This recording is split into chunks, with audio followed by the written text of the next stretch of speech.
Distinguished delegates, ladies and gentlemen, welcome to this town hall. Our candidates will be with us shortly. When we begin, you could be on television, so please be aware of that. After the town hall, you will have an opportunity to participate in a poll. There will be a QR code that will be shown on these big screens that you can scan and answer questions. After the town hall, you are welcome to stay to listen to our post-town hall analysis on Bloomberg Television. We thank you very much for being here. We hope you enjoy the town hall. Thank you. Dick mic now on your table? Yeah. So it'll be shared. Why do I feel like I'm hearing, am I? At the end of this year,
Welcome.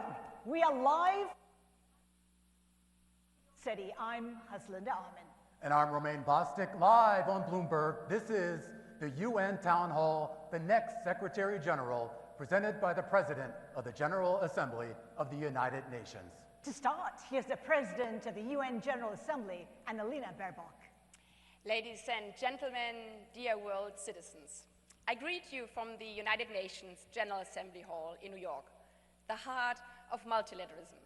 Today marks a critical step in the selection of the next Secretary General of the United Nations, probably one of the most challenging, but also most honorable job in the world.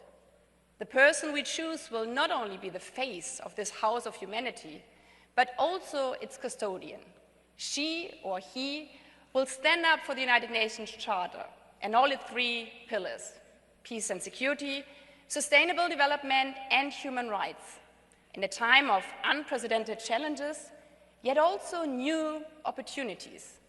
Thanks to our media partner Bloomberg, we have the chance to hear from all candidates today at one stage, how they define strong principle leadership in our interconnected world, how they will reform the UN to deliver more effectively, and how they will truly represent all of our world's 8 billion citizens, of whom are half women and girls. None of this will be easy, but this institution was not made for the easy times. Welcome to the United Nations General Assembly.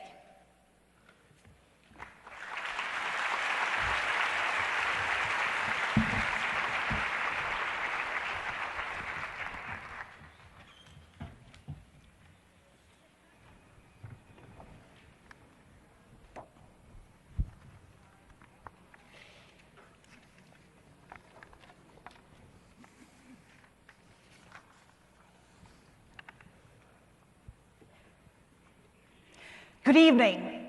Tonight, the President of the UN General Assembly, in partnership with Bloomberg, bring together the candidates seeking to be the next Secretary General of the United Nations. At the end of 2026, Antonio Guterres will end his second 5-year term as Secretary General, passing the baton to a successor. That person, which could be one of the people about to take this stage today, will inherit an institution tasked with finding ways to confront persistent warfare in Ukraine and the Middle East, to address widening economic gaps for developing nations, to reckon with the blistering and disruptive advance of artificial intelligence, and to navigate the intensifying and divisive competition for global influence amongst the world's major powers.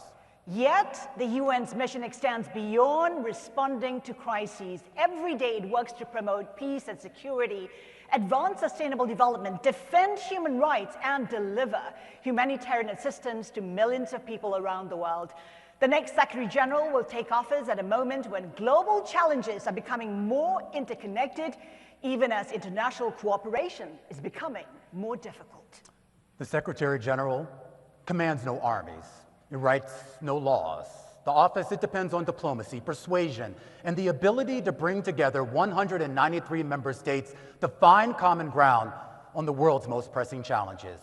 You will hear directly from 6 candidates seeking to become the next Secretary General of the United Nations.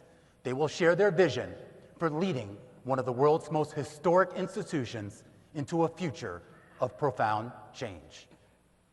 Please welcome the candidates. Michelle Bachelet.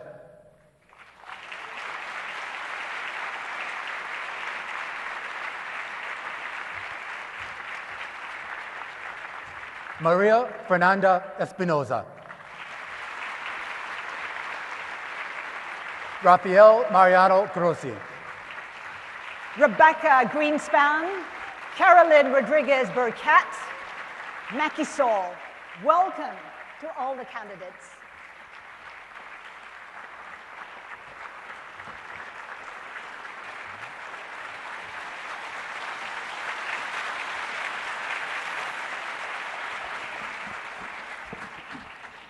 Before we get started, here's how tonight's town hall will work. Over the next 90 minutes, we'll discuss a range of issues facing the United Nations and the international community. Each of our candidates will have the same opportunity to address the audience and to respond to questions. The town hall will include opening statements from each candidate, followed by questions from Bloomberg. We will also take queries from the audience, which includes delegates from member states, representatives from non-governmental organizations, as well as UN staff members. Now, to ensure fairness, speaking will be done in a way that is actually tracked for each candidate. All of the answers will be in English. However, for candidate Macky Sall, the answers will be in French, and you will hear a translator. The candidates can see a clock to let them know how much time they have for their answer. A yellow light will signal when they have 15 seconds left, and a red light will signal when time has expired. After that, we'll ask the candidate to wrap up, and if they do not wrap up quickly, unfortunately, their microphone will be cut off. If we, the moderators, judge that a candidate did not answer the question, we reserve the right to follow up. Our goal tonight is straightforward: give each candidate the opportunity to share their priorities and vision for the future of the United Nations. Now, with that said, let's begin with our opening statements. We asked of each candidate in advance, what makes you the best person to be Secretary General? For this section, you each have 2 minutes for your statement, and we'll begin at the end of the podium with Michelle Bachelet. Thank you. I want to thank the PGA for organizing the debate, and I welcome all the other participants. I believe strongly that the UN is the most remarkable achievement of diplomacy in history. Its service to our peoples in all the 3 key pillars has been, I would say, crucial and completely irreplaceable. Of course, it has shortcomings, and the current crisis doesn't make it less relevant and less needed. And the key task for the next Secretary General will be to defend, preserve, and improve the organization, including through continued reforms in order to ensure that the UN deliver ever more and better. And I do that in very challenging times. We're living in times with armed conflict as a historic high, where civilians are killed or injured in tragic numbers, inequality is rising, the climate crisis ever more urgent, and human rights are disregarded. Amidst all, there's lack of trust in institutions. So in such challenging environment, what the world needs is a Secretary General with the best possible credentials. First, I think I have those. First, I'm a tested leader with extensive political experience. I was twice President of the Republic. In my country, President of the Republic is head of state, but also is head of government. I proved I can lead complex negotiations and make difficult choices while finding democratic, I would say, compromises and building trust and bridges among world leaders. Second, I have managerial skills. I was twice minister, health and defense, and twice principal of UN entities. In all cases, I demonstrated that I have the vision, the courage, and the ability to enact change. Not only specific reforms, but also continued reforms to continue improving the institutions. Third, I combine firm attachment to principles and a focus on solutions, values, and realism. I will be partial to the charter only. And lastly, I think it's time for women on the helm, and I duly care for the planet and humanity. Thank you very much. Thank you, Madam President. Now to Maria Fernanda Espinosa, Ecuador. Good afternoon. I think there are 3 reasons why I believe I am the right person to serve as the Secretary General of the United Nations. Number 1, because I have led this House. You elected me as President of the General Assembly, and in that role, I worked with every member state. I listened to every voice. I built consensus even in the most difficult times. I spent Christmas and weekends sitting in negotiation rooms. I know how this institution works, the potential it has, and the challenges. Number 2, I am a reformer with a proven record. As Minister of Defense, one of the largest and more complex institutions with a staff and budget size very similar to the one of the United Nations, I reformed the armed forces. Reform was not a slogan. It led to true modernization of the institution. It strengthened its accountability, its effectiveness, its impact, and in order for the armed forces to address the new threats to peace and security in the country, from organized crime to cybersecurity. So what I did is I introduced a new business model for the armed forces. So I had the courage to transform. And number three, I bring a truly 360-degree understanding of the organization. Because of my own professional pathway, I was able to understand every corner of the very complex UN agenda, from the peace and security architecture to development and human rights.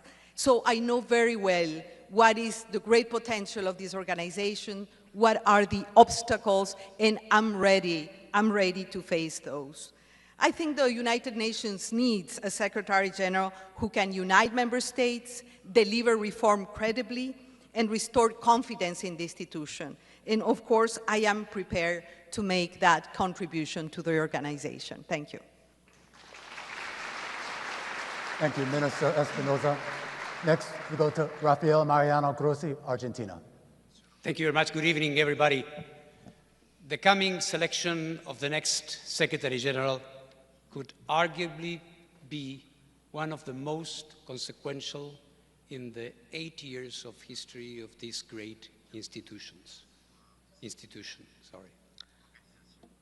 The fact that we are living in a world where conflicts abound, where we are registering the highest number of armed conflict in the past 40 years, inequalities, problems in every single pillar, as we know them for the work of the organization. And that converges with a moment where profound doubts and skepticism about the ability of the United Nations to address effectively any of these problems. We see, and it's hard to see, that the UN is absent from the resolution of the most serious conflicts that we are going through. And we also see that we are not performing at the level we should be in other areas. But multilateralism can deliver. And I say this because I live it, and I live it every day. I live it through the work of an organization dealing with one of the most dangerous, sensitive, and gravest of areas in international life: nuclear weapons, nuclear safety. And we, through the IAEA, have been able to act, and to act effectively in theaters of war, to talk to leaders who are fighting with each other, and be accepted as an interlocutor. This is what the UN must recover. This is what is at stake now. Thank you, Director General Grossi. Now to Rebecca Greenspan, Costa Rica. Madam President, Excellencies, dear candidates, I am running because what we do here in this hall matters for people struggling to be free from want, from illness, and from fear.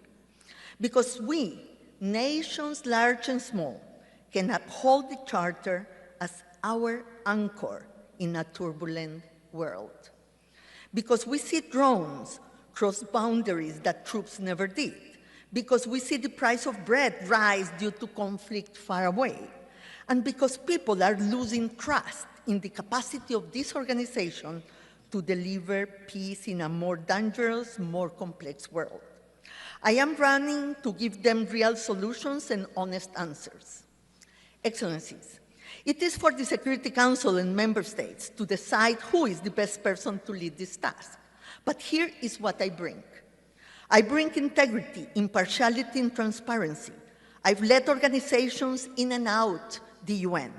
In each, I've built coalitions and consensus for action. I talk and listen to everyone. I close no doors, serve no interest but the charter. I lead through influence, not rhetoric. I bring proven leadership under pressure. I led crisis work in Afghanistan, Somalia, Haiti. I negotiated my country's debt. I brokered deals that opened seaways in the middle of war. And now I have the trust and earn the trust, and I know how easy it is to lose it. I bring a record of reform in large organizations, of balancing budget, leaving them more efficient, more focused, and more impactful, and of doing it by inspiring staff and keeping member states close. Excellencies, the times are too difficult and too high the stakes for us to be complacent and waste our potential. What we do here for peace, for human dignity, for development, can change the lives of people and the fate of nations. I am ready to walk that path with you. Thank you. Thank you, Madam Greenspan. Next, we go to Caroline Rodriguez Burkett, Guyana. Thank you, Romain, and thank you, President of the General Assembly, for organizing this debate, and good evening, everyone. The United Nations over these last 8 decades has served humanity well, but it is now at a crossroads. The proliferation of conflicts, lack of implementation of the Sustainable Development Goals, a liquidity crisis, and an increase in humanitarian needs. Reform to make this organization more efficient, more effective, and more agile is now an imperative. But it is in times of challenges that opportunities emerge. And it's also for a moment like this that you need a Secretary General that is practical, who is realistic, and who is pragmatic. Over the 30 years of my career, working in the fields, serving in government as a minister, in parliament, as an international civil servant, and as a diplomat, including the last 2 years leading my country's delegation on the Security Council, I have gained not only the experience, but the expertise that we need now. I have also led in times of scarce resources, and even with scarce resources, I delivered results to ensure that we mobilize additional finances. I have also had the approach of building bridges, uniting people around common goals and objectives, and ensuring fairness. These are the attributes that I believe we need in the next Secretary General, and this is why I have put forward myself so that we can work together to make the UN fit for purpose for now and for the future. Thank you. Thank you, Ambassador Rodriguez Burkett. And next, and finally, we go to Mr. Macky Sall, Senegal. Thank you very much. What I wish to offer is added value based on experience. First, I bring national experience as a former head of state, built over nearly 40 years of public service. I have learned to listen, dialogue, and take difficult decisions. Second, I bring regional experience, including as chairperson of ECOWAS. This taught me how to manage crises in complex and political situations. Third, I bring continental experience through my chairmanship of the African Union and NEPAD. These responsibilities allowed me to address Africa's major challenges, including peace and security, human rights, and development. I also led the successful campaign for the AU to become a permanent member of the G20. Together, these experiences taught me to work with leaders from all regions, listen to every perspective, and build practical solutions. If elected, I will use this experience at the service of member states. I will be a facilitator of dialogue and a Secretary General committed to implementation, reform, and restoring trust. Trust in the organization, trust among member states, and trust for the people we serve. I thank you. Thank you, President Saleh. Now we'll move to our first round of questions. The candidates will answer questions from both us and our audience. Each candidate will have 1 minute to respond and will rotate who answers first based on a random drawing conducted before tonight's event. In our first section, it actually focuses on crisis and conflict. The United Nations, as we know, was founded to help maintain international peace and security, but as we speak, there remains unresolved conflicts in Gaza and in Iran, long-running humanitarian crises in Sudan and in Haiti. And of course, you have growing civil wars and insurgencies in places like Myanmar and the Sahel, all testing the legacy and the limits of international diplomacy, and all set to test the power of the next Secretary General and his or her resolve to uphold the mandates of the UN Charter ratified 81 years ago. And here is our first question to all the candidates. And the question is, the current crisis over the Strait of Hormuz demonstrates how regional conflicts can threaten global energy markets and trade, closing a critical shipping lane for the world. Yet, the Security Council was unable to adopt a resolution. If diplomacy inside the Council fails, what would you do to ensure the UN still plays a meaningful role in keeping the peace? Let's start with Ms. Caroline Rodriguez-Burkett. The floor is yours. Thank you, Haslinda. Indeed, we have not been able to see the results we want to see in ending the conflict in the Strait of Hormuz. But I believe that there is space for the Secretary General, when there is no agreement by members of the Security Council, to present options that could possibly be utilized to dialogue with the conflict parties.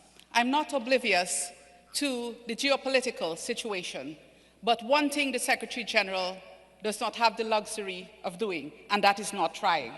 The Secretary General must try, and I would be that Secretary General that would try, whether it is in Iran or in Haiti or in Sudan or in the DRC, to put those proposals to the Security Council if the tools at my disposal as Secretary General are not good enough. Thank you. Thank you. Mr. Macky Sall. Merci beaucoup. Vous l'avez rappelé, les crises sont nombreuses, variées, sans que l'ONU soit aujourd'hui au centre des négociations. À la limite, l'organisation est dans la périphérie. Sur le détroit d'Ormuz, comme sur les grandes crises, nous avons plus que jamais besoin d'un Conseil de sécurité qui fonctionne conformément aux dispositions de la Charte des Nations Unies. Puisqu'en réalité, la sécurité globale, la paix et la stabilité incombent au Conseil de sécurité. Et c'est le manque de confiance aujourd'hui entre ses membres, particulièrement entre les membres permanents, qui fait que les crises perdurent sans qu'on ne trouve des solutions.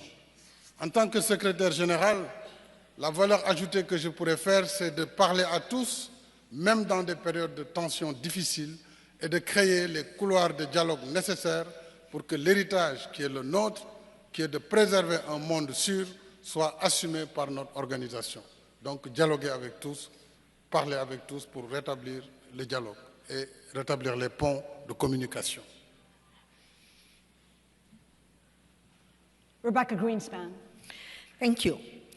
The blockade of the Security Council is when the job of the Secretary General starts, because precisely is to open the possibilities for agreement, the job of the Secretary General. I was in a very similar situation when we brokered the agreement in the Black Sea initiative, precisely for the grain and the cereals be able to be traded, and for prices in the world markets to drop, and for people around the world not to suffer the consequences of the regional conflict. And we can do the same in the Strait of Hormuz. We should have engaged very early on with all the actors to try to open up, at least for the benefit of the people that are suffering far away from the situation in the Strait of Hormuz that is affecting everybody. Michelle Bachelet. Well, I think that, first of all, the Secretary General should try to prevent and anticipate these things from happening. By the way, they cannot be prevented. Of course, he has to use all the tools that the UN Charter gives them. Good officers, has to maintain bridges with parties in dispute, insist on the peaceful settlement of disputes. It can mediate, send special envoys, etc., etc. Sit together with member states, with the regional grouping, and see what else can we all together produce a positive effect. It's not easy, but I think the most important thing is that the Secretary General cannot give up. He has to insist and try and see different strategies and help member states to identify different strategies so peace can be brought to the people. At the same time, he has to ensure that the organization provides humanitarian assistance and support victims of those conflicts so we have no lives lost. Rafael Mariano Grossi. The metric of the success of the Security Council in a world like the one we are having is certainly not the amount of resolutions that can be adopted. We all assume that there is fragmentation, so the absence of an agreed resolution, one could say, is the most predictable outcome of these situations. Today, by coincidence, today, in this House, the Security Council was meeting, and they were discussing preventive diplomacy, conflict resolution, and of course, the issue of Chapter 6, Article 33, the Charter, all these things that are being mentioned.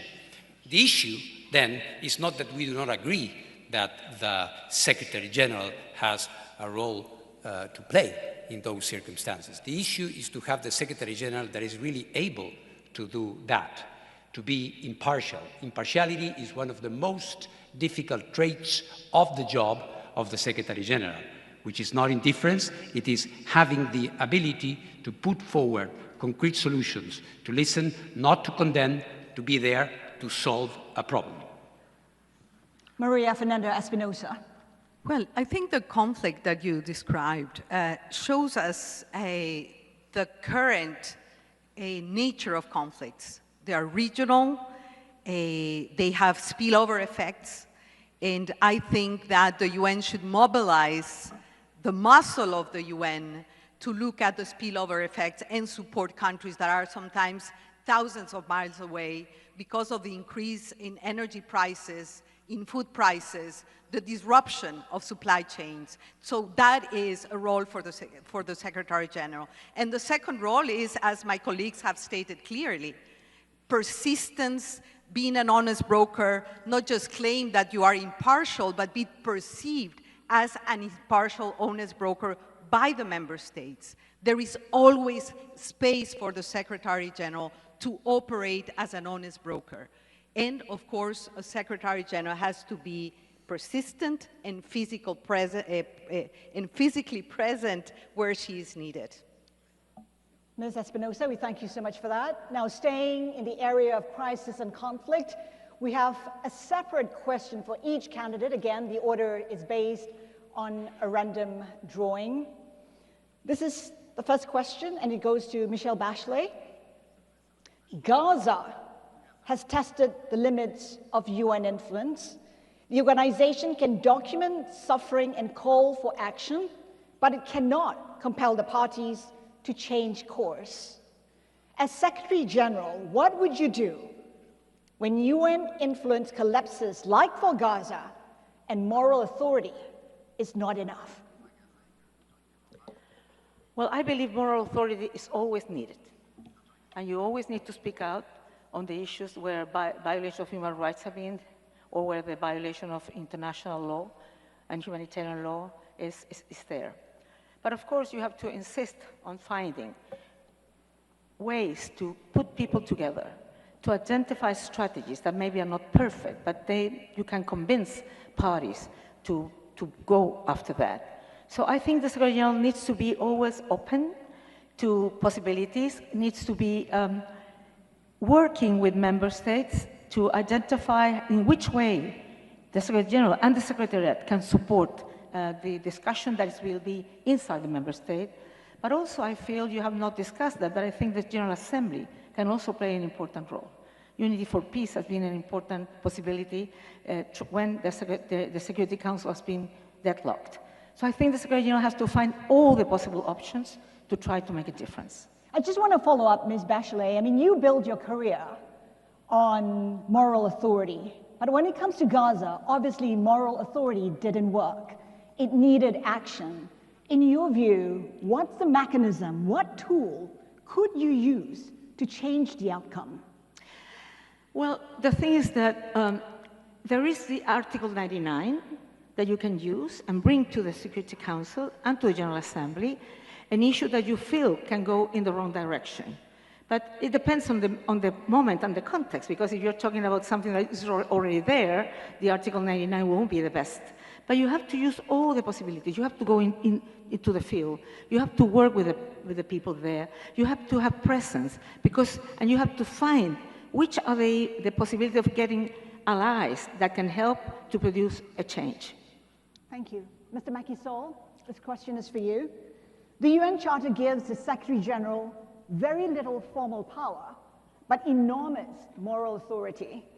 What issue are you willing to champion, even if you knew that you lacked the support of the Security Council or the major powers? En effet, le secrétaire général a des prérogatives définies par la Charte, très clairement.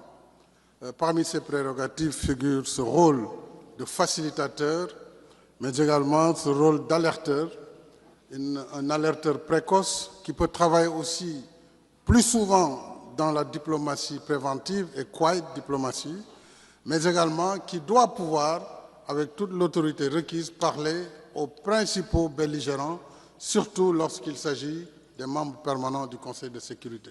Et c'est là où le travail est le plus difficile, mais je crois que l'impartialité du secrétaire général, sa responsabilité de conduire l'organisation avec la confiance des États membres doit l'amener à être ce bâtisseur constant de ponts entre les pays et de création de la confiance qui nous permet d'assumer notre rôle historique. Parce que les leaders de nos pays ne doivent pas détruire l'organisation. Au contraire, ils ont chacun une ambition que l'ONU doit continuer à jouer le rôle qu'il a toujours joué, et ça a été un rôle très important depuis la fin de la Seconde Guerre mondiale. Cette génération actuelle de dirigeants doit travailler la main dans la main et dans la confiance pour que le monde soit meilleur et que la paix soit la plus partagée possible. Let me just follow up, Mr. Sall. You talk about building trust. You have 30 seconds to answer the question. How do you do that exactly? J'ai été président du Sénégal pendant 12 ans. J'ai dirigé l'Union africaine. Je me rappelle, après le déclenchement de la guerre en Ukraine, j'ai été amené à devoir aller rencontrer le président Poutine. Tout le monde n'était pas d'accord, puisque c'était un moment où il y avait énormément de tensions. Mais justement, puisque je représentais un continent d'1,5 milliard d'habitants qui vivait des conséquences sur le blocage du port d'Odessa, sur l'absence de facilité de commerce sur les engrais pour les pays africains, il fallait donc, malgré cette tension, aller à Sochi, mais aussi aller à Kiev. Donc il faut que le contact soit en permanence établi, quelles que soient les tensions, et c'est ça le rôle impartial que le secrétaire général doit jouer pour rétablir la confiance entre les membres. Thank you, Mr. Sall. Caroline Rodriguez-Burkett. The Security Council is increasingly paralyzed by vetoes. As Secretary General, how would you make it effective when its most powerful body cannot act? I believe that, as I said before, there is always space for the Secretary General.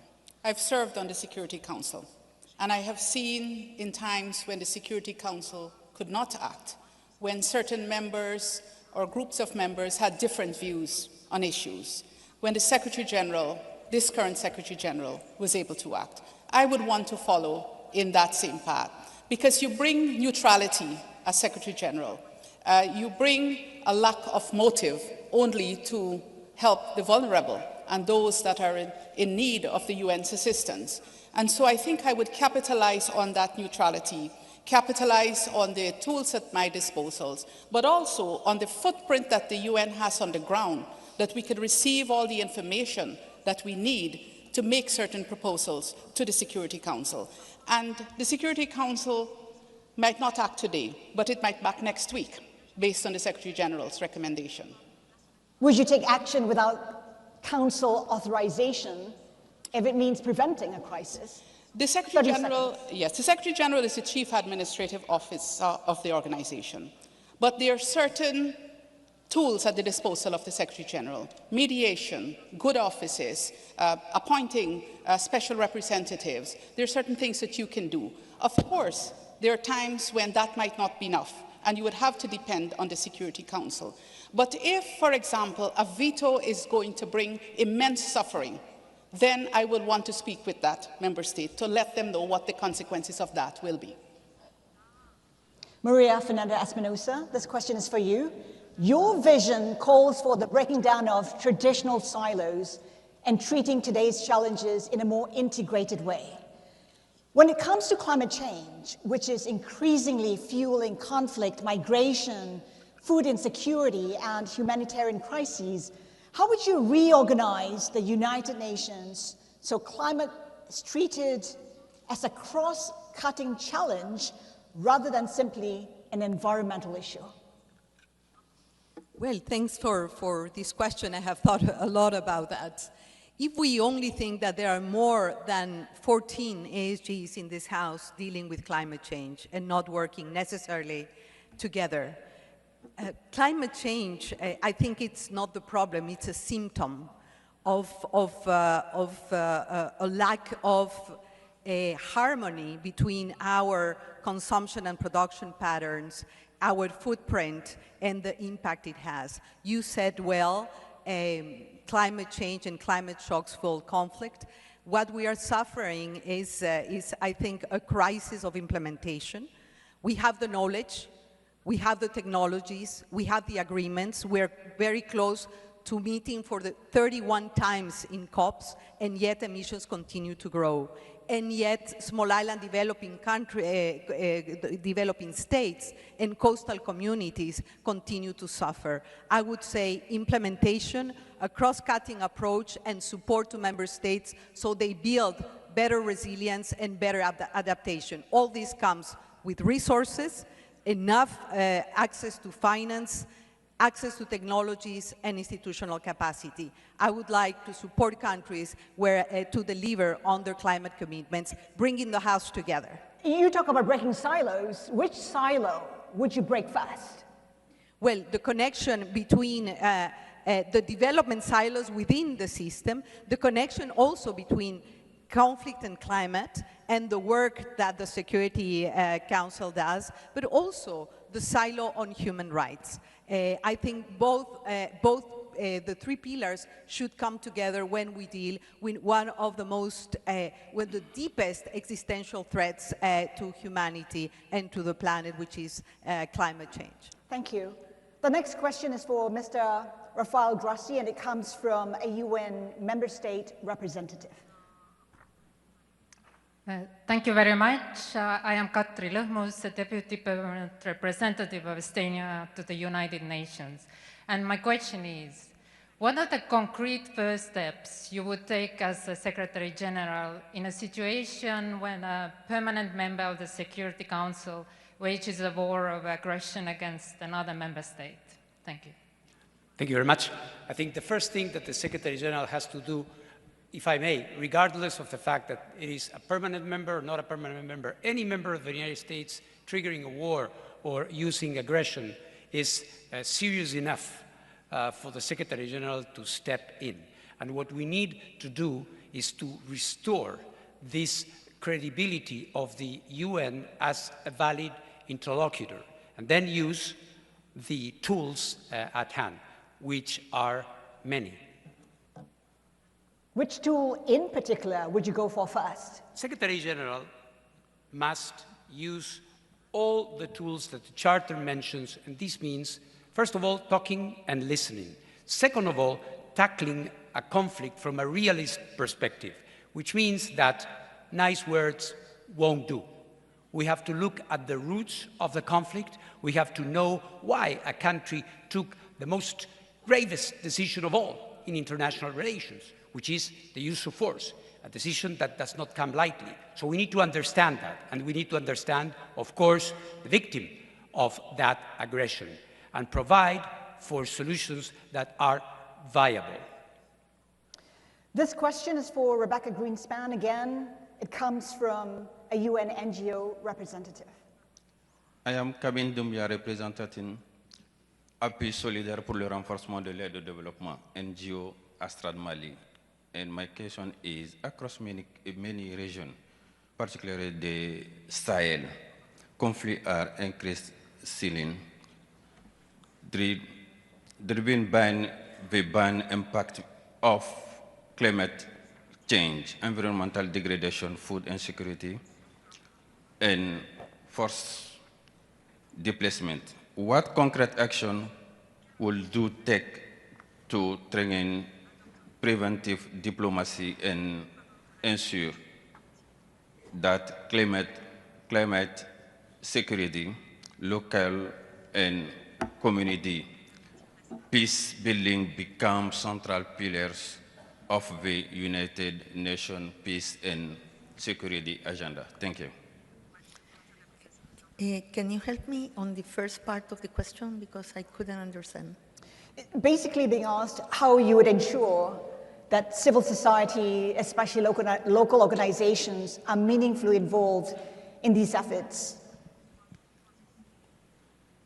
In addressing the climate change yes. issue and the relationship of climate change with peace and security. Did I understand correctly? That's correct.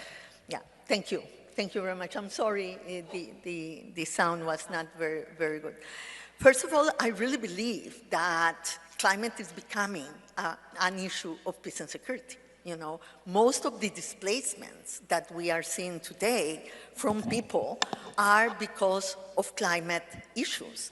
And so obviously it desestabilized countries, desestabilized regions, and the relationship with the local organizations to be able to craft these strategies, to be able to help the communities, is a major pillar of any action that the UN has to take.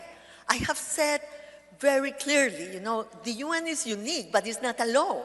Many times we want to do everything in the UN, but what we need to do in these cases, in many cases, is precisely to partner with regional organizations, to partner with local organizations that are able to be with the boots on the ground, with the knowledge, with the closeness to the people, for us to be able to act much more accordingly to the needs of the people. Let me just follow up, Ms. Greenspan. I mean, the UN often uses the phrase local ownership, but it seldom gives power to local organizations. What do you suggest can be done to address that? Look, you are very right, and I think that the big reform of the UN is at the countries on the ground. And let me say, we are very much supply-driven and not demand-driven. And to be demand-driven, we need to empower also our people on the ground without, you know, headquarters always trying to be like a wall between the ground and the member states. So let's do the reform on the ground for the UN to act as one and partner with the organizations on the ground, the ownership of the country, but also the ownership of the civil society, so we can together face the challenges that are so big and so important, so complex, that will need the action of all of us. Thank you, Ms. Greenspan. All right, let's get right to our second section now on UN reform and leadership. Because whether the United Nations actually succeeds in advancing peace and security, sustainable development, human rights, all of that ultimately depends on the strength of the institution itself. And this, of course, coming at a time when confidence in international institutions is under strain. Many governments are calling for a UN that is more effective, more agile, more accountable. There is also growing support among member states for the United Nations to appoint its first female Secretary General after 8 decades of male leadership. Our next question will go to each of the 6 candidates. You each will have 1 minute to respond. And we start there. If elected Secretary General, the question is, at the end of your first term, what would you want governments and people around the world to say that the UN does better then than today? And I start with you, Madam Espinosa. Well, after 5 years, I see the organization with great hopes because I believe in human agency and in political will. So what I envisage is a UN that is trusted because it has delivered for people, more agile because it has transformed itself, and more united because it has renewed its sense of purpose. And the purpose of the UN is very simple, is to prevent conflict and to protect people. And I'm really ready to lead this transformation that the UN so badly needs. And I agree with those that believe that we need an organization that is more modern, leaner, more effective, and much more accountable. The same question goes to you, Director General Grossi. After 5 years, 5 years will be time enough to see whether the UN is back on track. Firstly, by addressing and being seen as effective in addressing the most serious issues in front of us, be it in the area of peace and security, development, human rights, or any of those. This is very important. Perhaps we might not be getting them right 100%, but it will be clear whether the UN is back or not. And the second is that by that time, we will have shown that we had the ability to reform, that we had the ability to have a leaner but more focused and more effective UN. 5 years will show that. Thank you. The same question to you, President Bachelet. Well, I also believe that people will trust I hope that after 5 years, people will trust the UN. And they will trust because they will see a UN that's closer to their issues, that is responding better to their needs and their demands, who is also, I believe that the reform will produce a leaner UN, but muscle one, because we need a UN that is leaner, but not weak. We need a UN that is able to produce what people need to produce, to have. I believe in a UN that could be closer to the states, and they feel that the Secretary General and the UN represents truly the 193 member states, and that everybody can have a voice that will be heard. The UN is this unique space when everybody, weak, powerful, and powerless countries can dialogue and can find solutions. And if we are able to produce that in the UN, I think people will trust the UN, and that will mean that the UN will continue doing this relevant and essential role. Rebecca Greenspan. Yes, 5 years from now, I would like nobody to ask me again, where is the UN? That will be my indicator. I would like to see a UN that is back at the table in the scenarios of conflict. I would like to see a UN that has rebuilt trust, but has used that trust to deliver results on the ground. A more united, more effective, more agile UN. But also a Secretary General that has opened the spaces and the partnerships, the engagement with the Security Council and with the membership of the General Assembly, and that is able to bring them to the table, to bring them to talk and dialogue. What are the different ways in which we can tackle the problems? A Secretary General that has open doors and that is used by every member of this hall to solve the problems that the people face. Ambassador Rodriguez-Burgett. A few things. First, that the reforms that the UN is engaged in now would have been completed and would have started to deliver, especially on the ground, because that's where the impact is most felt. And that also, we have a post-2030 agenda that is realistic and that is workable, mindful that this next Secretary General will be there in 2030. So we need to start working on that post-2030 agenda, and we should have that by the next 5 years. Also, that the UN must be more present, especially in the peace and security arena, that we would have moved from where we are today to a UN that is delivering better in peace and security, both on the prevention side and ending of conflict side. And also that we would have seen that a woman as Secretary General can deliver working with member states. Mr. Saul. Merci beaucoup.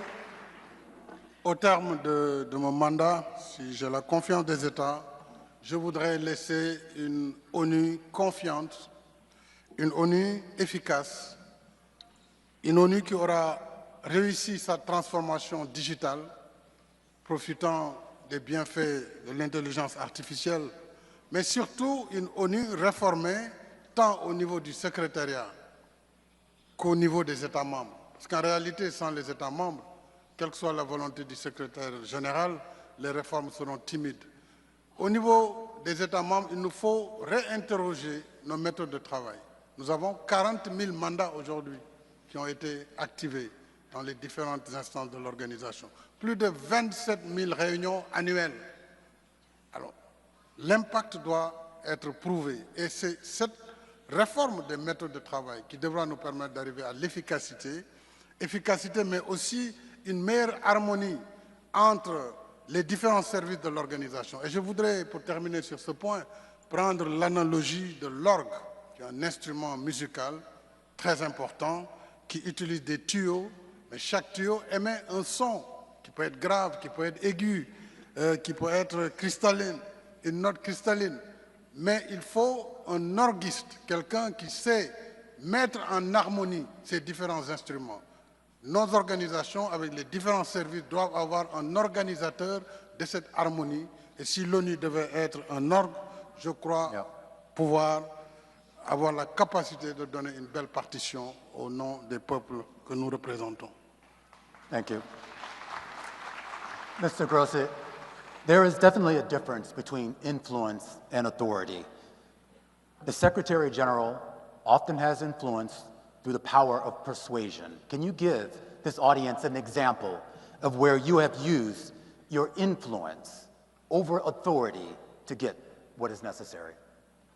Well, I think it's clear that so far, and I say so far, because there is an ongoing war there, but we have been able, the IAEA, to establish the only independent multilateral presence in a theater of war to prevent a nuclear accident with radiological consequences at the Zaporizhzhia nuclear power plant, where our inspectors are now deployed, established. As you can imagine, as we all can imagine, it was not easy to get to that possibility. And we have negotiated 6 by now, ceasefires between the Russian Federation and Ukraine to be able to do indispensable repairs that would prevent a major accident. That is only possible through credibility. That is only possible when you come to the table, the real table, and not the imaginary table, with viable solutions. That is one example. Madam Bachelet, I am curious, just a little bit earlier, Mr. Grossi did talk about the idea of impartiality and independence. When we talk about the Secretary General and the dependence on member states to fund this organization, you, as Secretary General, if you were so selected, would have a duty to speak independently. If a major donor were to threaten to withhold funding unless you soften your criticism of them, what would you do? I will speak. I will speak out loud what I think is my moral authority and my duty. And I have to tell you, when I was UN Women Civil Director, there was this donor who came and said, if you do that, I will take all your funds. And I did it because that was what needed to be done. It took all the funds off, but we tried to other funds. So for me, neutrality, impartiality, independence is in my DNA. I've always done that all over my life. And I have proven that that is so important because that's the only possibility that the 193 member states feel that this Secretary General really represents them all, the powerful and the less powerful. Otherwise, it's terrible because if you permit yourself to be pushed, I have been pushed for other reasons as well as High Commissioner of Human Rights to not launch certain documents, but I did it because it was my duty, and you have to do your duty. Otherwise, it's not worthy to be Secretary General. In doing that duty, Sorry? the pushback from France, from Russia, the UK, the United States, from many China, countries. From many countries. Thank you very much. Ms. Greenspan, the next Secretary General is likely to face sustained financial pressures as it undergoes this reform. If you had to make a difficult choice financially, what would you protect at the United Nations at all costs? I don't agree with you. First of all, because if we start by saying first what is everything that we are going to cut or stop to do, we will be in the worst situation. I have negotiated a lot in financial scenarios. Believe me, that's not the first thing you do. First of all, we have to build on the resolution that just passed here on the liquidity crisis of the UN and convince, because I think that the financial crisis is linked to the political crisis of the organization. So we have to protect the center, we have to protect the charter, we have to protect the 3 pillars, but we have to be more agile, we have to be able to deliver better results, have more impact, and use our resources wisely to convince that we are able to use the taxpayers' resources in the best way possible. But don't start by giving up.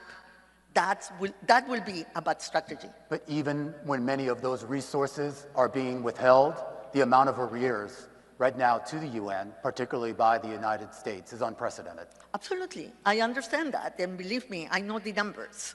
Yes? But what I'm telling you is that it's not giving up from the beginning, not trying to convince, not trying to bring solutions to the problem that we are facing.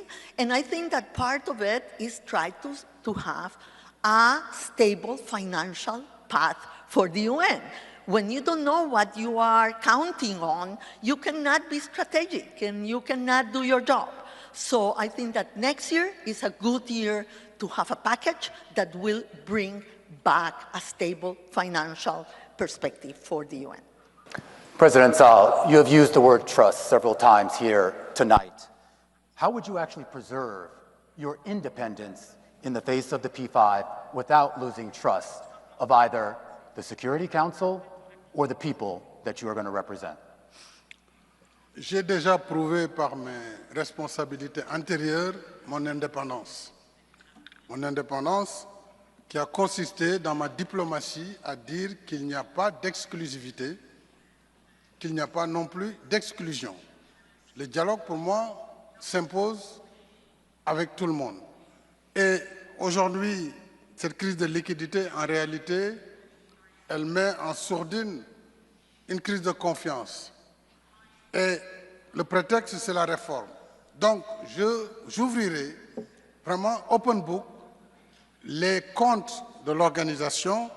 Je mettrai également à la disposition de tous les États membres les propositions de solutions de réforme, tant au plan budgétaire qu'au plan des ressources humaines, de façon transparente. À partir du moment où les choses sont claires avec tous les États membres, il appartient maintenant à chaque État membre de remplir sa part de responsabilité et donc de s'acquitter de son devoir qui est sa cotisation par rapport à l'organisation.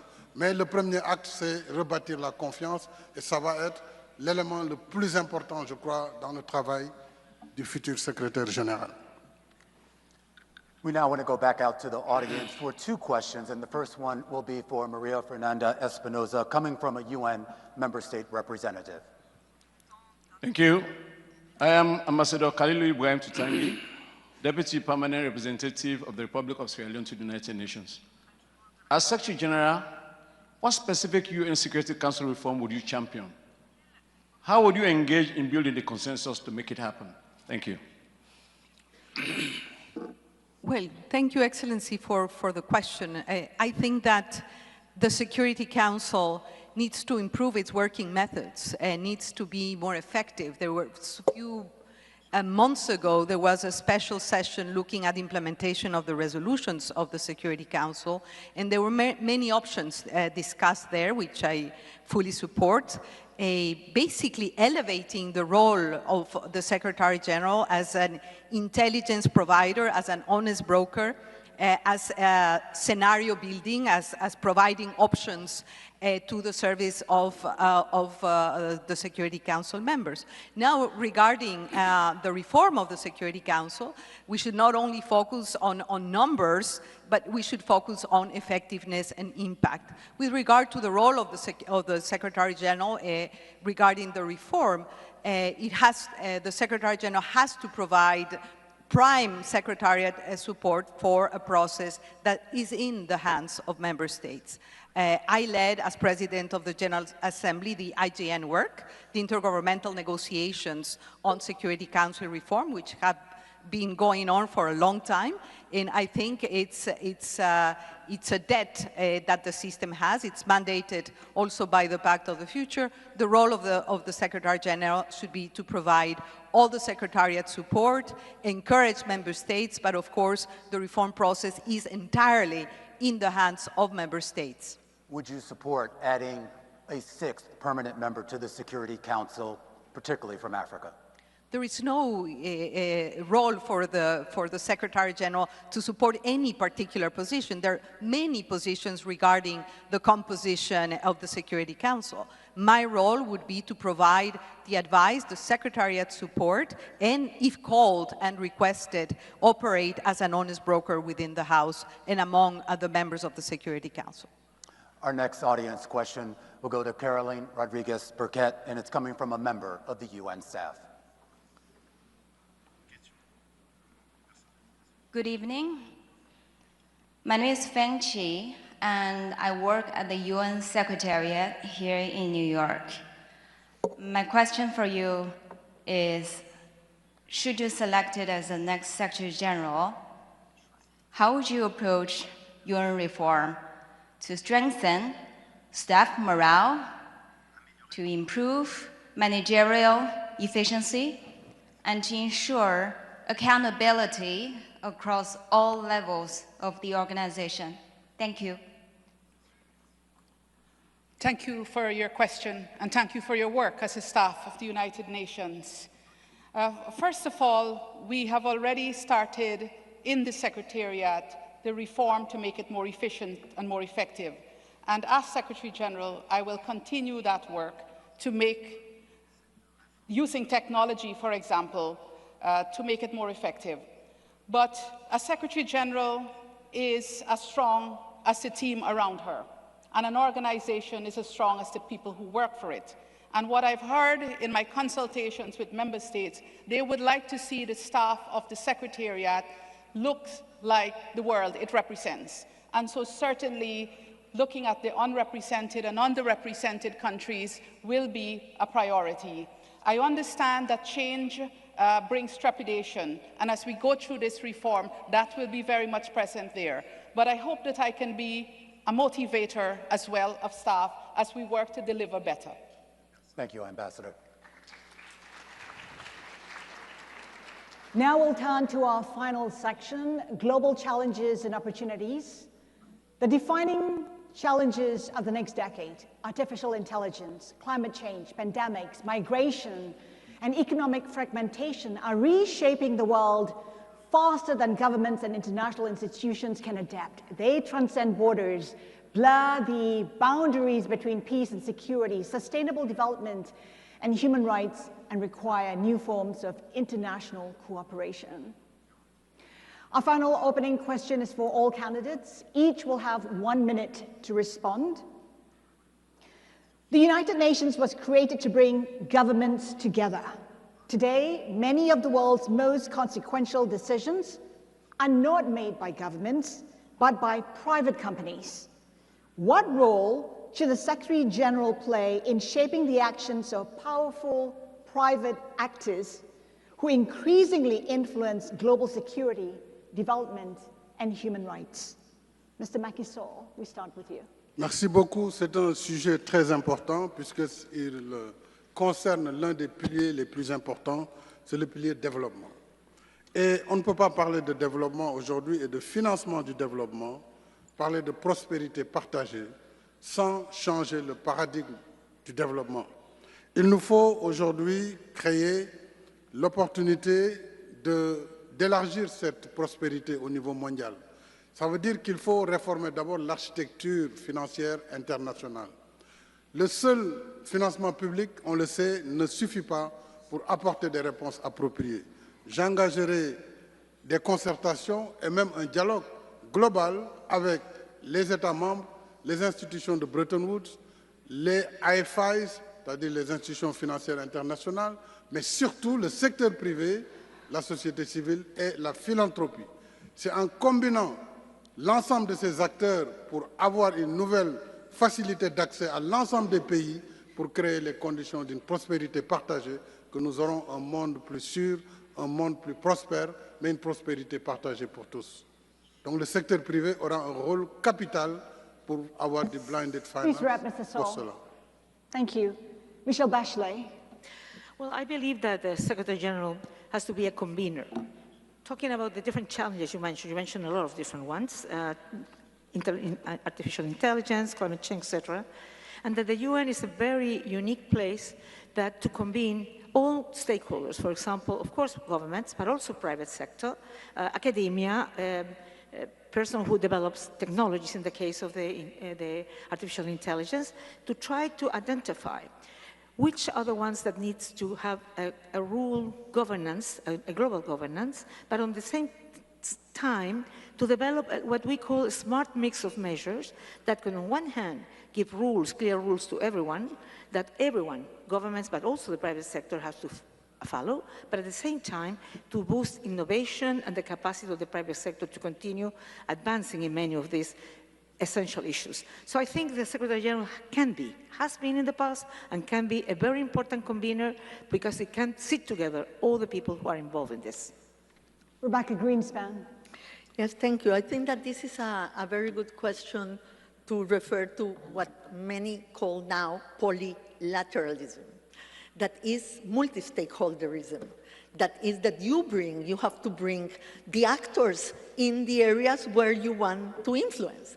And we need those that understand the technology, we need the science, but we need the private sector. And I think that we in the UN can use much more AI and much more new technologies to make us more efficient. And we can use it also in the scenarios of crisis to protect women, for example, with technology in many of the crisis areas where women are suffering. So I think that this idea of polylateralism in the issues of technology and AI is very handy, is right, because we need to bring all the actors. Civil society has to be there because there are issues of human rights, there are issues of regulation, and the science that is now being convened by the Secretary General in the UN, I think that is a very important step forward in that direction. Carolyn Rodriguez-Burkett. I agree with former President Sall on the issue of development financing and how we can work with the international financial institutions. Ideally, it would be good if we have UN reform moving parallel with the reform of the financial institutions, but that might be too ambitious. But even if we can have small movements, incremental movements with the IFIs that are systemic and that will bring concessional financing, for example, to a large number of member states, especially developing member states, I think that will make things better for a lot of our people in the world. But I also want to speak about AI, because I believe that AI can be a force for good.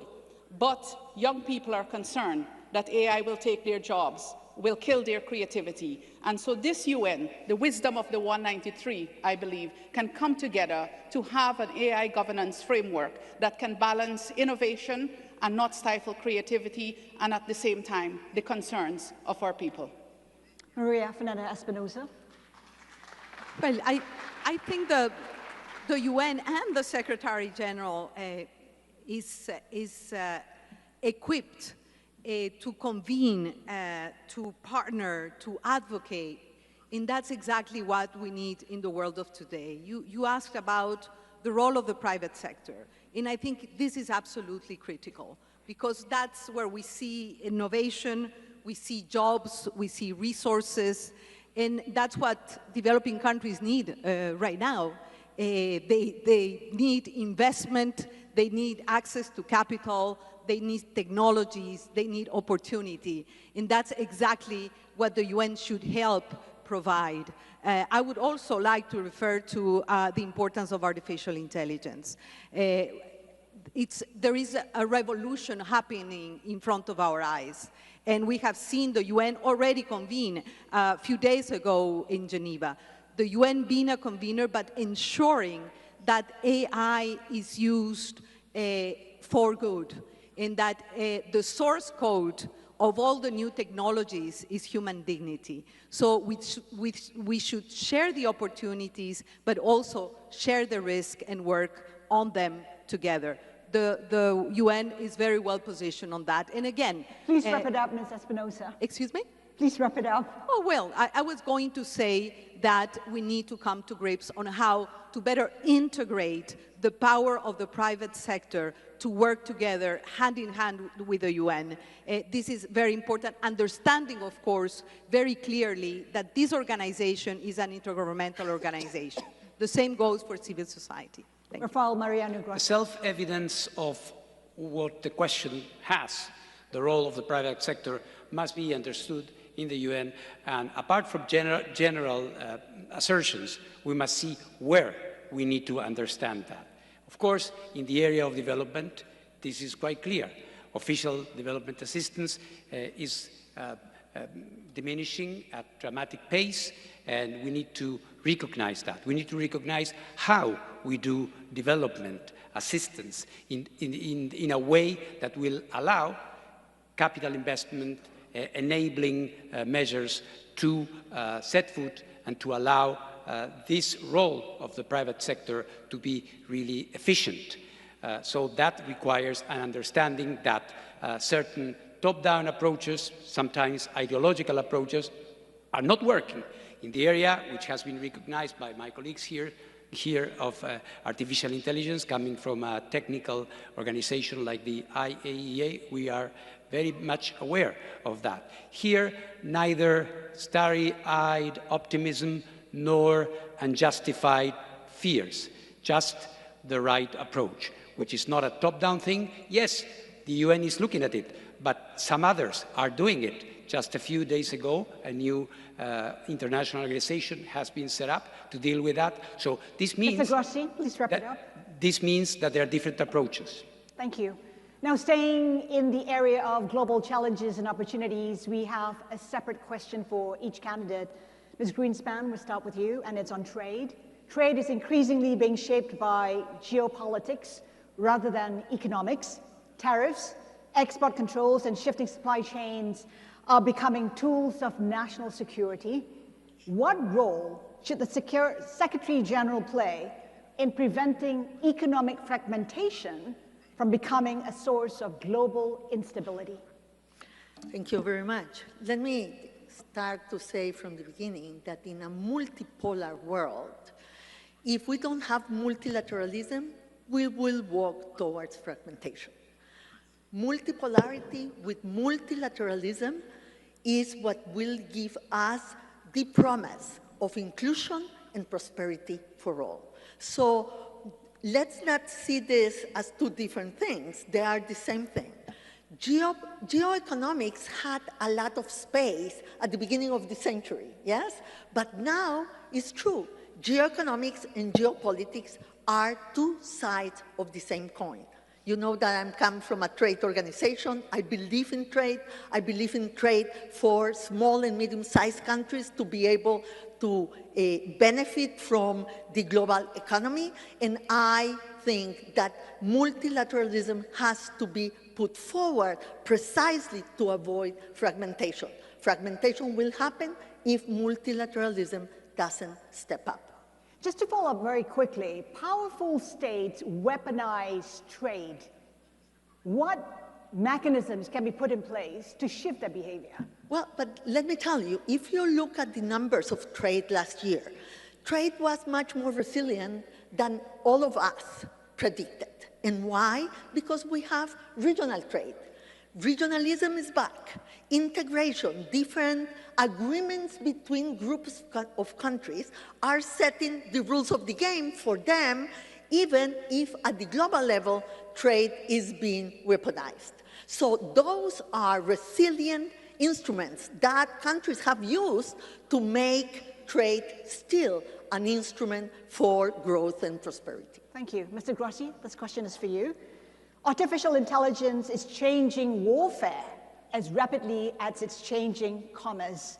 Should the United Nations lead efforts to establish global rules for autonomous weapons, and what should those rules entail? There are certain guardrails that can be applied, but we have to be extremely careful.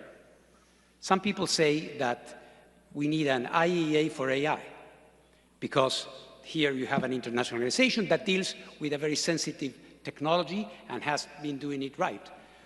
Unfortunately, the algorithmic space, the way in which frontline models are developed in a very diffuse way through different jurisdictions, makes it extremely difficult to go for a top-down, over-normative approach on AI. What we will need to have, and do it together with those who are driving this in different parts of the world, we are going to need a collaborative platform to define together what are the certain behavioral rules that we may agree on in order not to stifle innovation that we all need and to avoid that we lose the more important factor, human in the loop. Would you back a verification system? A verification system of the type that you have for nuclear weapons, for example, would be an illusion. So you need something different. It would be good for me to say, yeah, do what we do at the IAEA. IAEA is based on material balance of tangible things. This is a different dimension, requires a different approach. Ms. Rodriguez-Paquet, the question is for you. What is the most important lesson from COVID-19 that the world has yet to act upon? And if another pandemic arises during your first year in office, what would be your first priorities be? Let's not call that into existence at all, because that would be devastating for the world community, especially now when we face severe financial constraints in many of our countries. Many of our countries have not recovered from COVID-19. And if you look at the report on the Sustainable Development Goals, you would see that COVID played a very big part in regressing that development for many states and stifling it in other states. I think we need to be prepared. We must always be prepared. God forbid there will be another pandemic, and we must be prepared for that. And I believe that the mechanisms that we have in place, the World Health Organization, for example, and member states being present there, and who went through the pandemic, all of us went through it, I think we are now better prepared for that. But if we don't have the necessary financing and the necessary vaccines and so on, we would see what would, the same thing would happen as happened before, where it was survival of the fittest.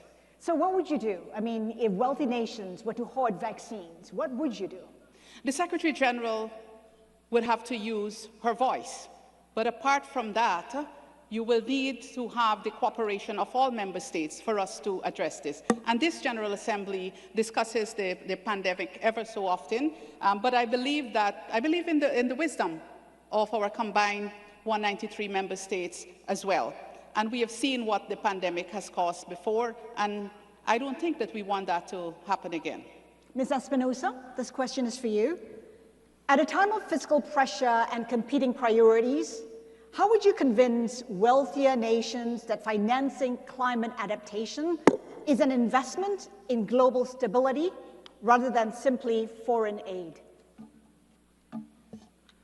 Well, I don't think that we need to convince countries to do that. I think that the evidence, the data is out there, the science is out there. If you invest in resilience building and adaptation, you will have less migration, you will have more economic prosperity, you will have people living with dignity, protecting their livelihoods. So it is the best investment, and there is tons of evidence that that's the case. And I think we need more investment in adaptation for sure, more investment in resilience building. If you look at the outlook between investing in mitigation, in lowering emissions, and in adaptation, the balance is like that. So we need to balance investment in climate mitigation, adaptation, resilience building. The mechanisms are out there. There is a lack of implementation and political will. The Secretary General is well placed to make it happen and to make implementation and climate action a reality, especially because countries are poor, vulnerable countries in particular. Mr. Sol, this question is for you, and it comes from a UN member state representative. Good evening. I am Ambassador Taonga Mushayavano, permanent representative of the Republic of Zimbabwe to the United Nations. And my question is, what initiatives will you implement to advance meaningful reform of the global financial architecture, including address the debt burden, as well as operationalizing the severe commitment so that the Global South can access development financing on a just and equitable terms? Merci beaucoup, Excellence, Monsieur l'Ambassadeur du Zimbabwe. Je l'ai dit tantôt, une concertation globale sera engagée pour réformer l'architecture financière internationale. On voit tous le poids de la dette. Et ce poids de la dette pour les pays en développement est moins relatif, est moins dû à l'ampleur de la dette qu'aux conditions de la dette. C'est-à-dire que les pays en développement, malheureusement, s'endettent 5 fois, voire 8 fois plus cher que les pays développés. Et cela est dû aux mécanismes qui sont en place. D'abord, les mécanismes de garantie et de primes de risque par rapport aux pays en développement. Donc, cette concertation devra aussi impliquer les agences de notation qui doivent travailler de concert avec les États membres, avec les AFI, pour que nous définissions un cadre approprié pour un accès équitable aux conditions financières. On le sait, le financement public ne répond plus aux attentes, surtout qu'il a baissé drastiquement. Il faut donc associer le financement privé, mais mitiger le risque, parce que c'est là la limite du financement privé, et faire en sorte que les pays, par l'investissement privé, par le partenariat, puissent davantage commercer, et c'est dans l'intérêt de tous les États membres. Thank you. And now to Michelle Bachelet, a question from a civil society organization representative. Good afternoon. My name is Rosario Diaz Garavito, representing the Millennials Movement, and my question is, in a context where human rights are increasingly challenged, how will the human rights pillar be prioritized in your mandate? How will the United Nations ensure that funding for human rights remain as part of the humanitarian response, including through the Office of the High Commissioner of Human Rights? Well, as Secretary General, I must acknowledge and act upon legitimate concerns regarding the efficiency and effectiveness of the UN. As High Commissioner of Human Rights, I have seen firsthand how critical they are for prevention of conflict. First of all, it's a real important tool on prevention of conflict and also on peace building, but also, I would say, as for the development of a member state. And as a Secretary General, I will be ready to speak up with responsibility, but also with robust reason, every time is appropriate, contributing to effective measures and also to end violence and violations. But I will actively seek to demonstrate to all concerned that human rights is crucial for international peace and also for sustainable development. I will ensure stronger coordination, I would say, among different agencies, funds, and programs that do develop human rights work at the ground. The other thing is to work with member states to avoid cuts to an organization that is chronically very ill financed, and also human resources are not big amounts of it. That's only, I believe it's only like 2 or 4% of the budget, of the regular budget that goes to the Office of the High Commissioner. And I will actively engage with leaders everywhere to ensure that we can mobilize voluntary contributions so human rights can be that important key pillar of the UN. Thank you, Ms. Bachelet. Let's move to our final question now, and it does focus on the first words of the UN Charter. We, the peoples. You will each have 1 minute to explain what you see is the greatest threat facing the world's peoples. And I begin with you, Caroline Rodriguez-Burkett. I would say the threat to multilateralism. Multilateralism is the guarantee for our global security and protection, and we have to protect this at all costs. I know that the world out there is looking to see how multilateralism is benefiting the people on the ground. How is it ending conflicts or preventing conflicts? How it is delivering on development? But I also believe that we have an important responsibility, and as Secretary General I would work on this, is to communicate to our populations about the importance of the United Nations and multilateralism. The generation of World War II is not with us anymore. And history has a way of repeating itself if we don't learn from it and if we don't communicate about this. But I think communicating the work of the UN is better when it's also underpinned by action. And action to make changes on the ground, to see development on the ground. And that is what I would do as Secretary General, communicating why the UN exists, why multilateralism is important, but also what actions are being taken by the United Nations to address the global challenges we face today. The same question to you, Mr. Sal. Merci beaucoup. Si nous voulons représenter dignement les peuples et répondre à la promesse de la Charte, nous devons revenir aux fondamentaux de l'organisation, la paix, la sécurité, le développement, les droits humains. Agir efficacement sur ces leviers permet de donner une réponse appropriée à la jeunesse du monde. Je rappelle aujourd'hui, on a près de 4 milliards de jeunes pour lesquels il faut trouver une éducation, une formation, un emploi. Il faut surtout défendre les femmes dans leurs droits, les jeunes filles dans leur éducation et dans leur statut. Donc, travailler de concert avec l'ensemble des États membres autour de ces priorités doit permettre, à l'issue des prochaines 5 années, de voir que l'ONU est revenue au centre du jeu mondial dans le cadre d'un multilatéralisme rénové au service de l'ensemble des États membres. Mr. Grossi.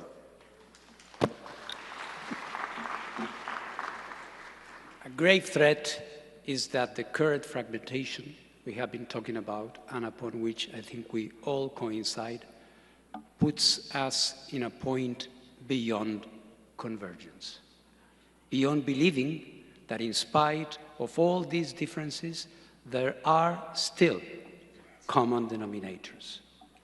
That generation 80 years ago had differences, but it understood that to avoid the scourge and the misery that had affected them twice in one generation, they had to do something different.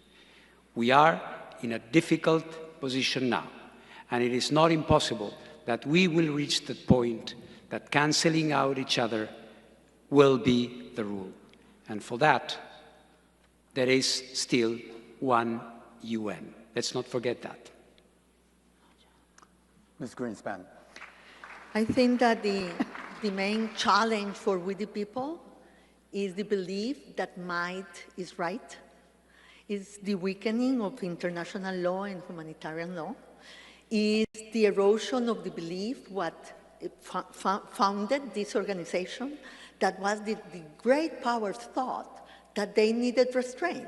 That's why they built an international organization where they will exert restraint, not only power. And we need to bring back that idea to the UN. We need to bring back that idea to the great powers and for the coalitions for multilateralism. A multilateralism coalition, the most stable coalition in the small and medium-sized countries, because we need the law, we need the framework, we need the charter, and we need to bring back to it, to the main initial idea, all the other powers also to be able to stabilize the capacity of the UN to be able to bring peace, development, and human rights. Madam Bachelet.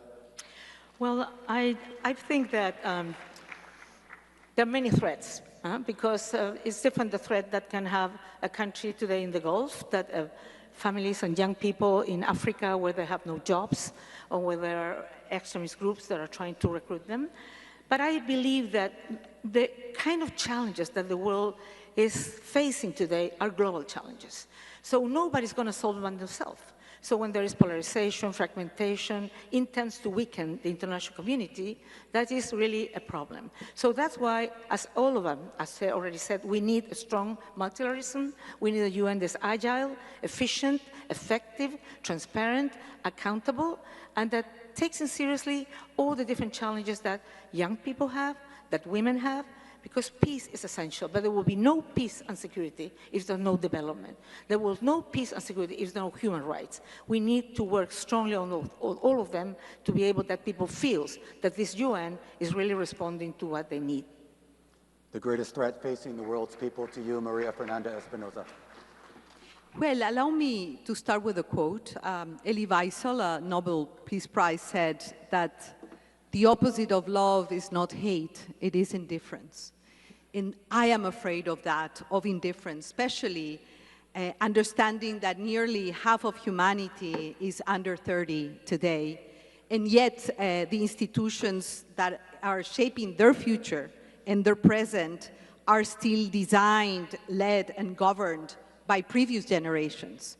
And we see that innovators, leading companies, but also the majority of combatants, including non-armed state groups, gangs, are filled with young people that do not see a future.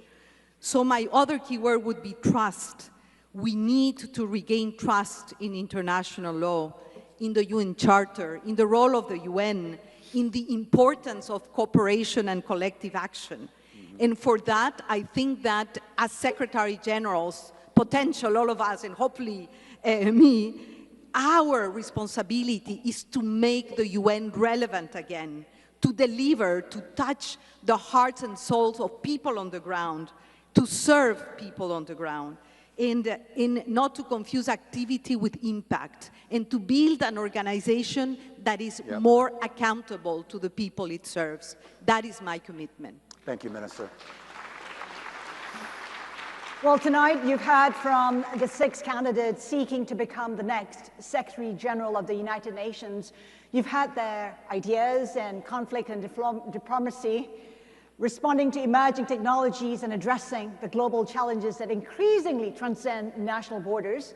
Now I'd like to give each of you an opportunity to make a closing statement. In your closing remarks, tell us what your priorities would be in your first 100 days as Secretary General. We'll go in the reverse order of the opening statements, beginning with Macky Sall. You have 2 minutes. Thank you very much.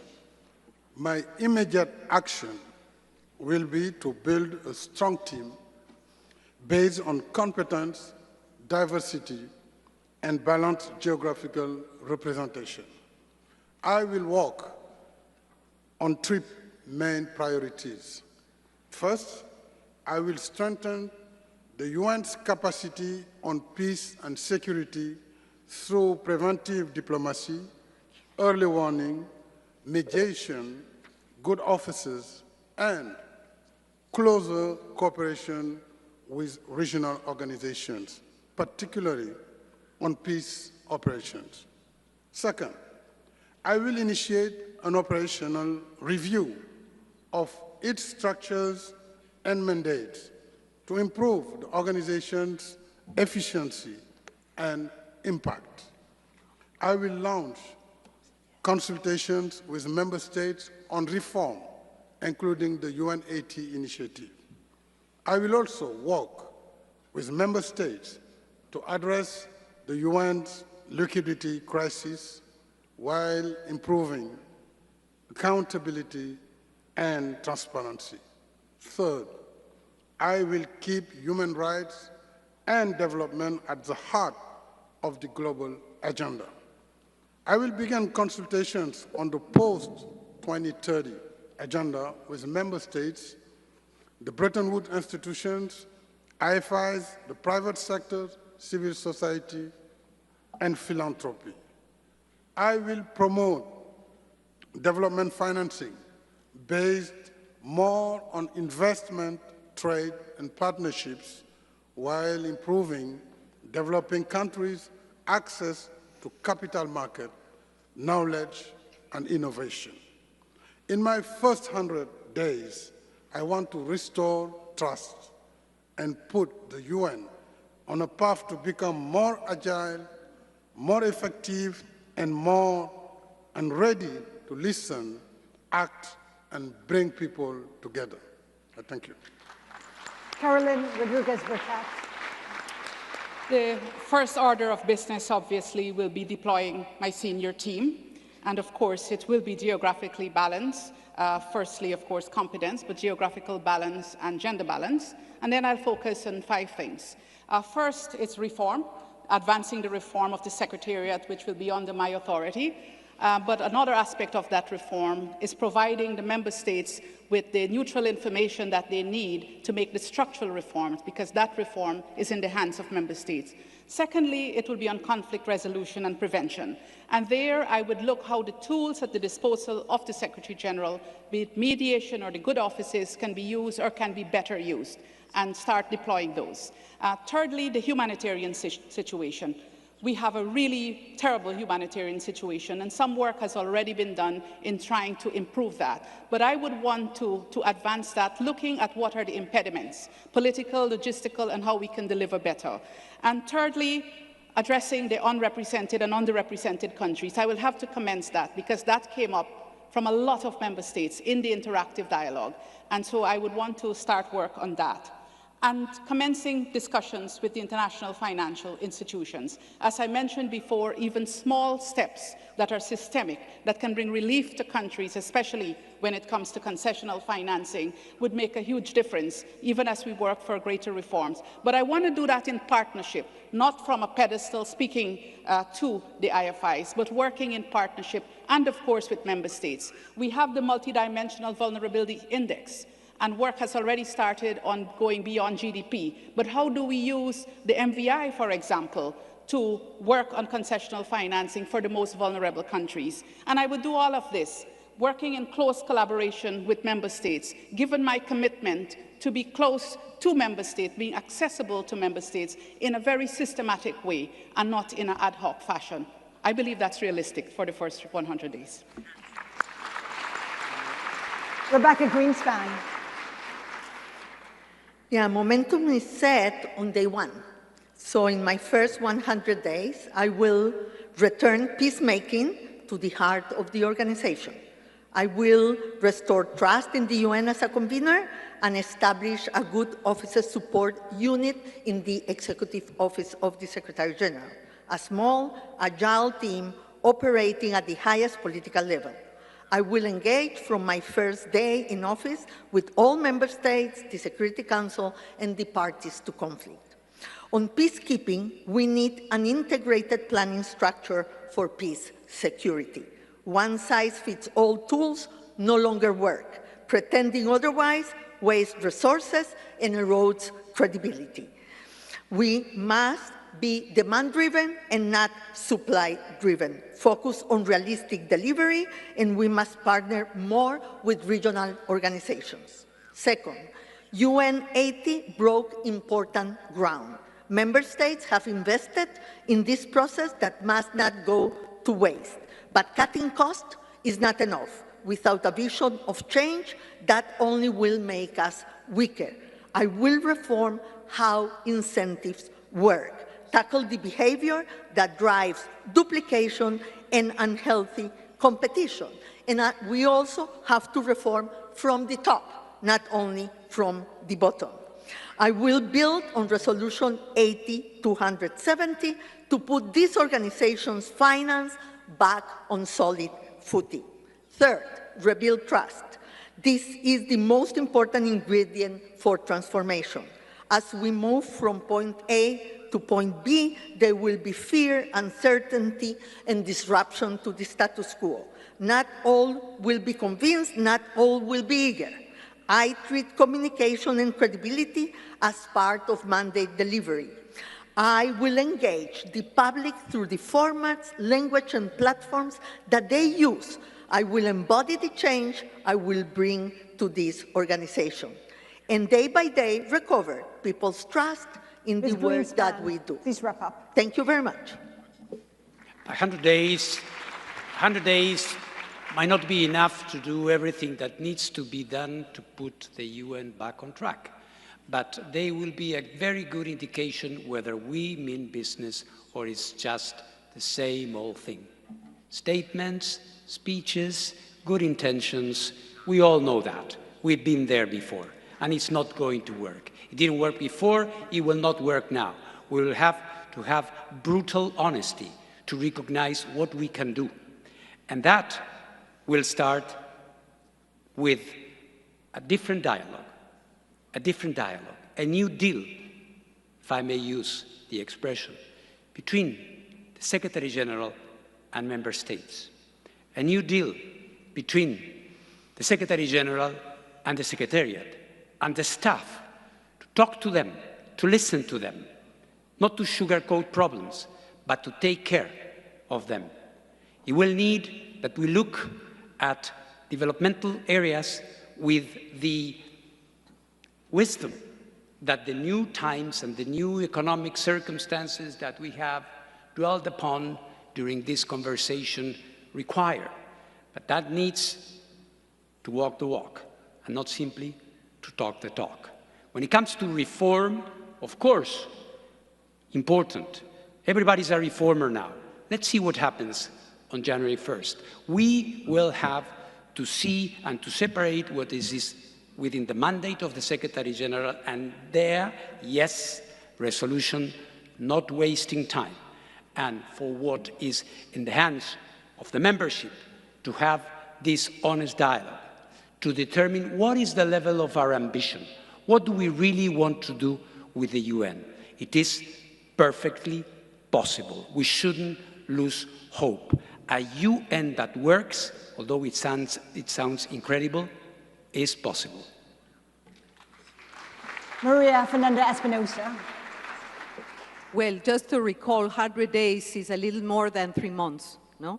And it's hard to be original here, but I have to say that I will work in my first 100 days to recover, to set the foundations better, to recover credibility and trust within the UN system, with member states, and with the people we serve.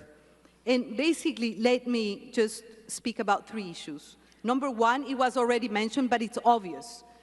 Establish a high-quality cabinet and a reformed executive office based on 3 issues: competence, competence, competence, competence, plus one, which is integrity.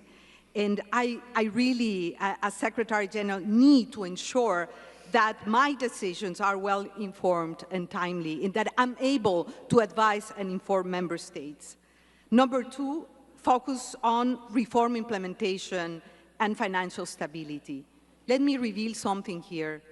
Today, 72 member states have not yet paid their dues to the organization. This is, of course, not only a financial issue.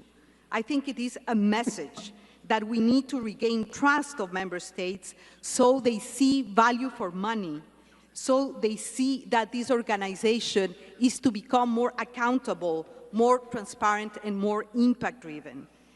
Of course, accelerate implementation and follow through the UN80 package and the decisions that have been made by member states. I think UN80, as I have said, is a very good start, but more is needed to transit from budget cuts and mergers of agencies and programs to a new business model for the UN based on impact, performance, and accountability.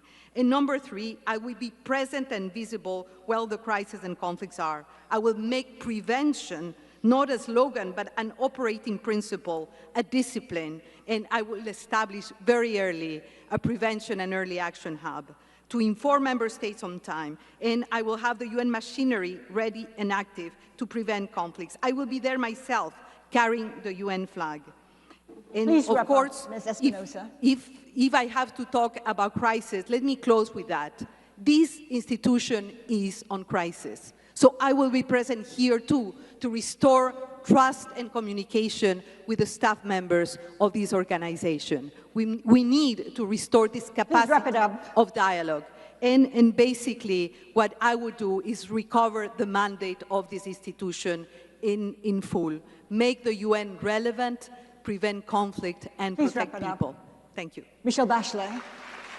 Well, throughout my tenure, my overarching priority will be to be present and active, wherever, whenever, and however I can be of service to the purposes and principles of the Charter of the UN.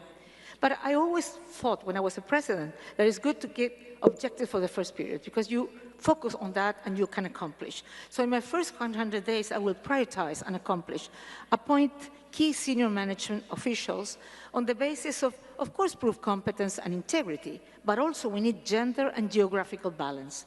Personally, and early on, I want to engage with member states on key management challenges. This means making substantial progress on how to best deepen and accelerate reforms that combine greater efficiencies and effectiveness. The goal will always be to make the UN leaner, but muscled. We don't want to make the UN weak. And in this area, it's not only to work and engage with members, but also with the staff, because I know that the staff want the same, want a very strong UN. Second, I want to secure, I will try at least to secure the financial stability of the organization through payment of assessed and voluntary contribution, which is indispensable for all else.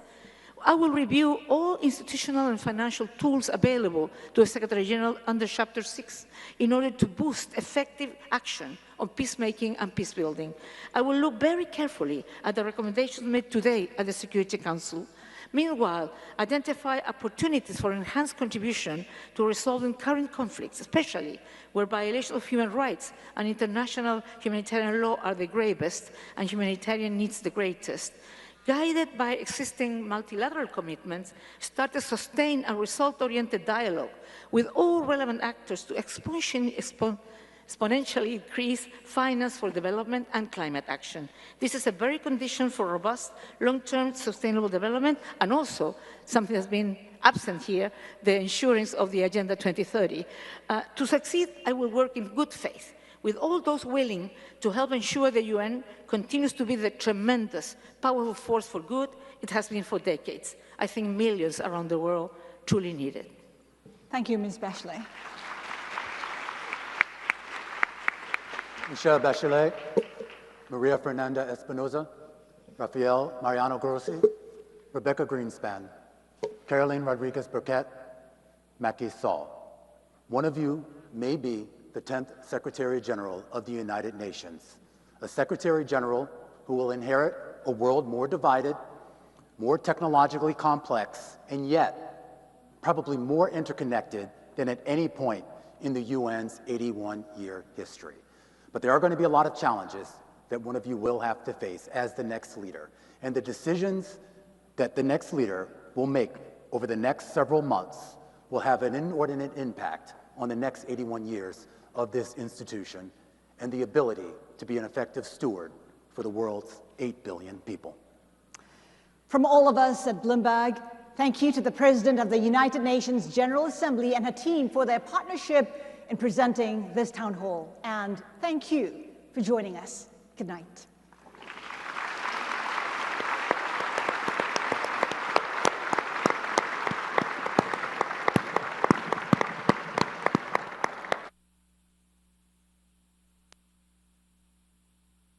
Distinguished delegates, ladies and gentlemen, there's more.